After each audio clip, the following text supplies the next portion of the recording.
Halo guys, perkenalkan, nama saya Tia Fitri Handayani, asisten lab komputer periode 2020-2021 dari Fakultas Ekonomi Universitas Garut.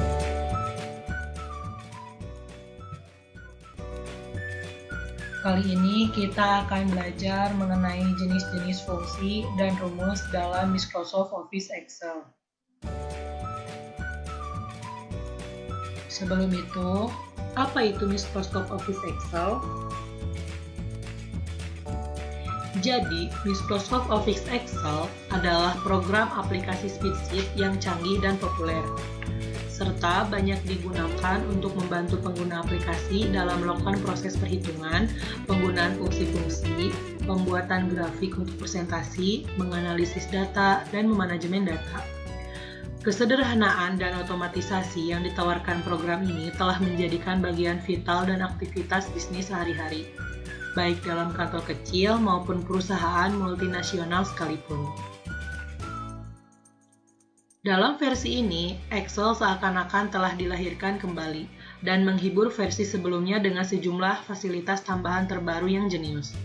Fasilitas tambahan tersebut diantaranya kotak dialog yang lebih baik, semakin banyak widget yang tersedia sehingga memungkinkan untuk menyelesaikan pekerjaan dengan mudah dan sebagainya, serta mendukung OLE (Object Linking Embedding) yang memudahkan bertukar objek antar aplikasi. Cara untuk memulai Microsoft Office Excel: yang pertama, menggunakan tombol Start pada taskbar. Tahapan untuk memulai Microsoft Office Excel 2013 dengan menggunakan tombol Start pada Windows 8 yang ada di area perintah taskbar. Lalu, kita klik Start yang ada di taskbar. Klik All Program. Kemudian klik atau search Microsoft Office Excel. Lalu kita buka Excel 2013.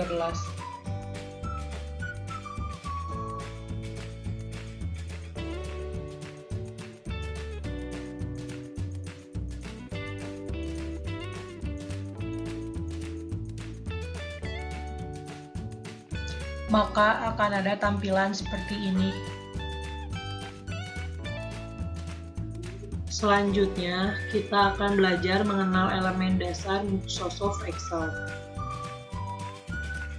Sebelum mulai memasuki pembahasan, ada baiknya mengenal terlebih dahulu bagaimana tampilan Microsoft Excel dan beberapa istilah-istilah umum yang akan digunakan pada tampilan area Microsoft Excel. Secara default terdiri dari yang pertama, adanya area baris judul atau bisa disebut title bar.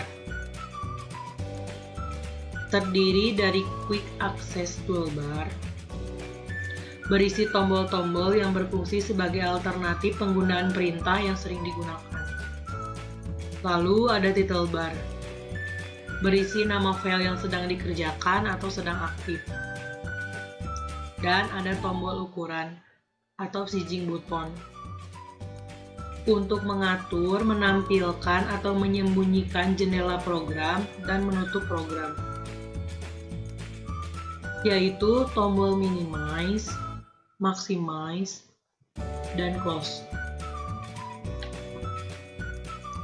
Yang kedua, ada area baris menu atau bisa disebut juga dengan menu bar. Dalam menu bar, ada yang namanya Office atau File.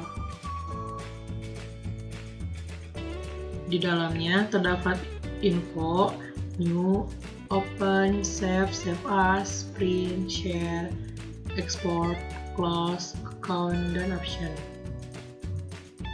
Lalu ada juga home. Terdapat sub, report, font, alignment, number, style, cell, dan editing. Lalu di insert berisi serangkaian submenu yaitu tabel, illustration, apps, chart, report, sparklines, filter, file, text, dan simbol. Lalu pada page layout, berisi serangkaian submenu untuk peraturan themes, page setup, scale to fit, sheet option, dan arrange. Lalu di Formulus terdapat submenu function library, define names, formula auditing, dan kalkulator. Pada data berisi submenu get external data, connection, sort and filter, data tools, dan outline.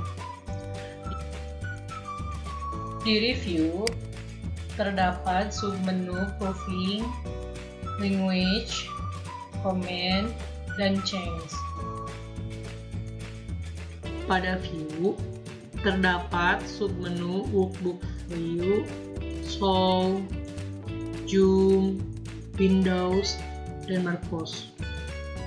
Pada developer, juga terdapat submenu kode, add-ins, control, XML, modify, dan di Nitro Pro 9 terdapat fraction, Excel setting, dan general setting. Ada beberapa kelebihan dari Ribbon. Kelebihan sistem Ribbon adalah setiap menu dapat diakses dengan satu kali klik. Dan tidak perlu keluar masuk menu untuk menemukan fasilitas yang diperlukan. Menu Ribbon dapat disembunyikan sementara apabila tidak diperlukan untuk tampilan layar secara maksimal dengan cara yaitu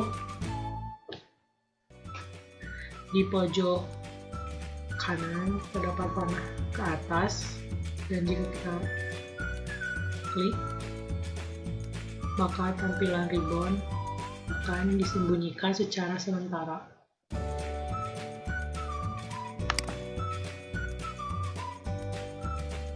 Untuk menampilkan kembali tampilan Ribbon, kita bisa klik apa saja yang ada di menu bar. Misalkan kita bisa mengklik Home. Diklik 2 kali, maka akan muncul Ribbon. Atau bisa juga menggunakan Ctrl ditambah F1 untuk menyembunyikan Ribbon sementara. Lembar kerja atau workbook berisi tombol-tombol perintah yang mempercepat proses pekerjaan. Yang pertama, ada buku kerja atau workbook. Merupakan halaman buku kerja dan memproses dan mengolah data dan berisi informasi yang berkaitan dengan perangkat bantu dalam proses pengerjaan dokumen atau data. Lalu ada cell number, adalah bagian dari lembar kerja yang digunakan untuk menempatkan data dan menempatkan perpotongan antara baris dan kolom serta mempunyai alamat yang unik. Nah, dalam setiap selnya diberi nama dengan kolom dan diikuti dengan nama barisnya, misalkan A1, B25, dan sebagainya. Dalam pengetikan rumus atau formula harus diawali dengan tanda sama dengan.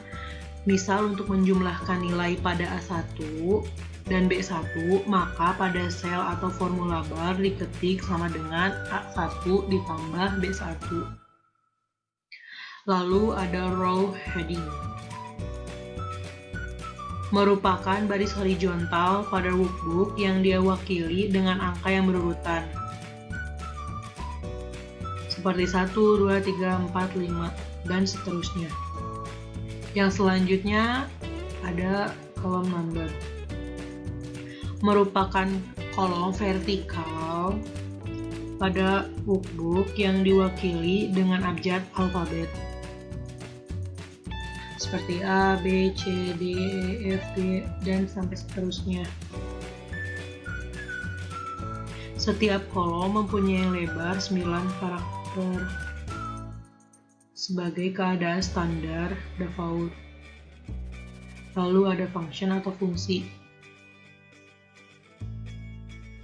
Tombol yang berfungsi untuk menampilkan insert function yang berisi kategori, statis, financial match, dan sebagainya, dan fungsi-fungsi sesuai dengan kategori yang dipilih. Lalu ada formula bar. Formula bar menampilkan isi dari sel yang aktif, dapat terdiri dari angka, huruf, kalimat, dan formula perhitungan. Terus ada active cell.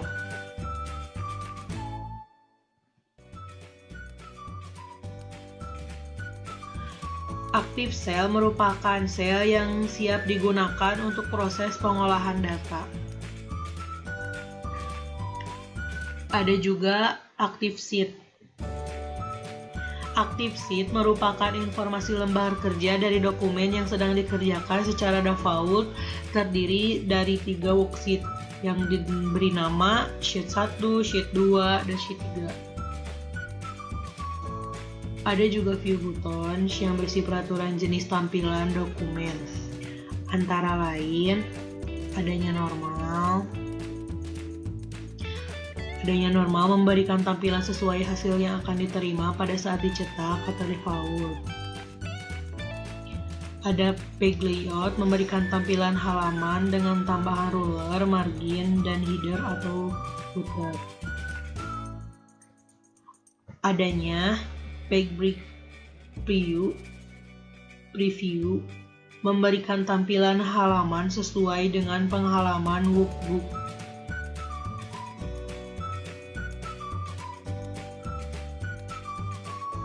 Lalu ada status bar. Status bar adalah baris horizontal yang menampilkan informasi jendela dokumen yang sedang ditampilkan. Antara lain, ready atau enter menampilkan informasi kesiapan data yang sedang dikerjakan dan kemudian dieksekusi. Markus menampilkan perintah-perintah yang berhubungan dengan fasilitas yang disediakan oleh Microsoft Excel. Zoom slider atau zoom lever digunakan untuk mengatur ukuran tampilan lembar kerja. Lalu ada yang terakhir, vertical dan horizontal scroll. Mengatur turun naik penampilan dokumen dari yang sedang dikerjakan dengan menggunakan Microsoft Excel dapat mempermudah, mempercepat, dan meningkatkan hasil akhir. Setelah tadi kita belajar mengenal elemen dasar Microsoft Excel, selanjutnya kita akan belajar mengatur tampilan layar.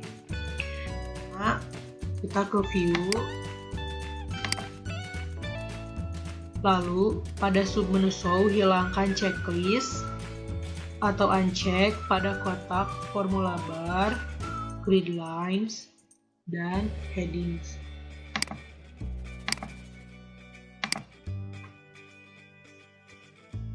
Jika perintah tersebut dilakukan, maka hasil tampilan workbook sekarang tanpa baris bantu, seperti grid lines, formula bar, serta baris dan kolom headings.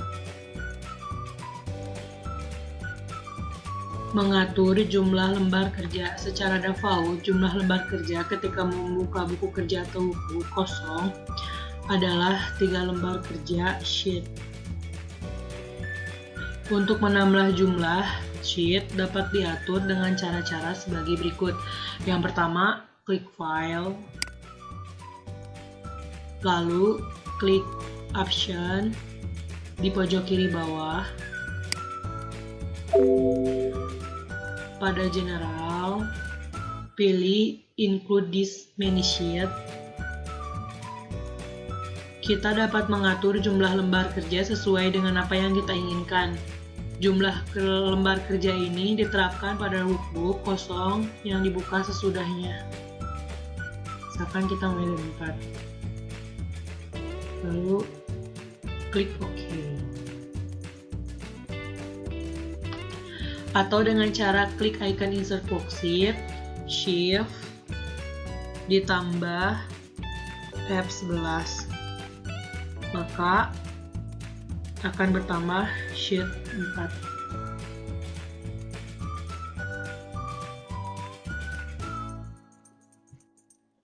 Memasukkan data ke dalam lembar kerja. Ada dua jenis data yang dapat kita masukkan ke dalam lembar kerja, yaitu teks atau label dan nilai atau value. Untuk memasukkan label, kita bisa mengetikkannya langsung. Dan untuk angka, kita juga dapat mengetikkannya secara langsung.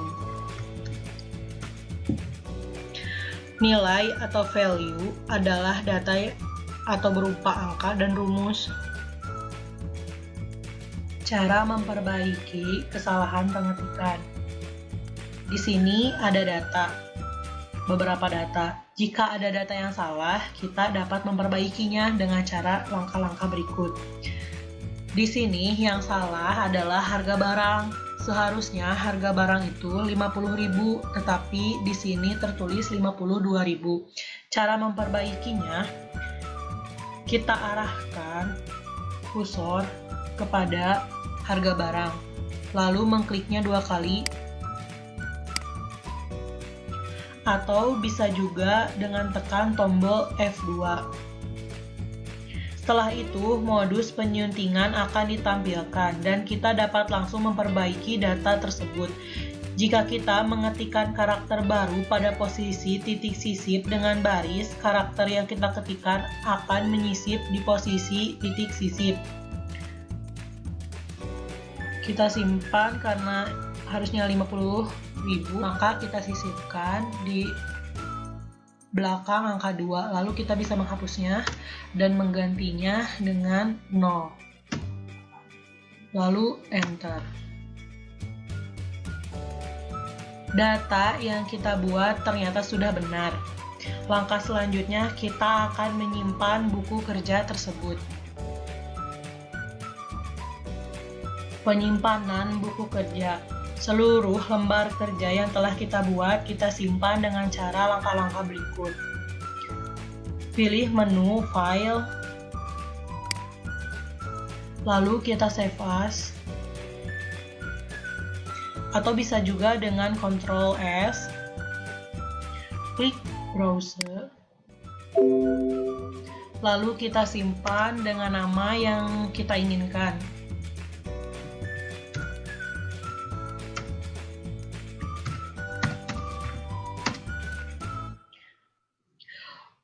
Untuk save as tipe, kita juga dapat memilihnya.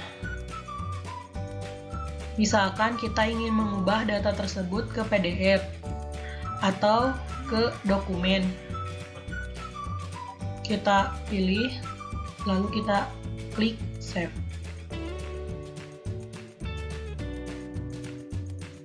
Setelah lembar kerja yang kita kerjakan beres, selanjutnya kita bisa keluar dari Excel. Untuk keluar dari Excel, pilih perintah Exit pada Office File button. Setelah sebelumnya kita sudah belajar tentang jenis-jenis fungsi dan rumus dalam Microsoft Office Excel, maka selanjutnya kita akan latihan dengan cara membuat tabel seperti ini. Tabel tempat wisata Kota Garut, dari mulai nomor, objek wisata, jumlah kunjungan, dan harga tiket, itu semuanya kita ketik. Untuk harga tiket, jika kita ingin merubahnya kepada rupiah, kita blok dulu, lalu di number general kita ubah menjadi accounting. Ini tidak bisa rupiahnya diketik secara manual karena nanti tidak akan bisa dijumlahkan menggunakan rumus. Untuk jumlah, kita akan menggunakan rumus sama dengan sum. Kita klik jumlah kunjungan Candi Cangkuang, lalu kita kalikan dengan harga tiket, dan enter. Selanjutnya juga sama, kita masukkan rumus, kurung buka, kita masukkan jumlah kunjungan wisata derajat, dikali harga tiketnya, kurung tutup, lalu kita enter. Untuk cara cepatnya, kita bisa arahkan kursor ke jumlah wisata derajat, lalu kita tarik ke bawah.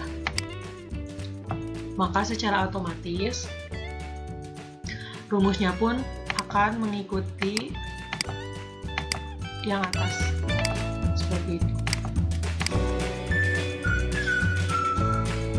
Sekian pembelajaran mengenai jenis-jenis fungsi dan rumus dalam Microsoft Office Excel. Mudah-mudahan ini dapat bermanfaat bagi kita semua. Wassalamualaikum warahmatullahi wabarakatuh.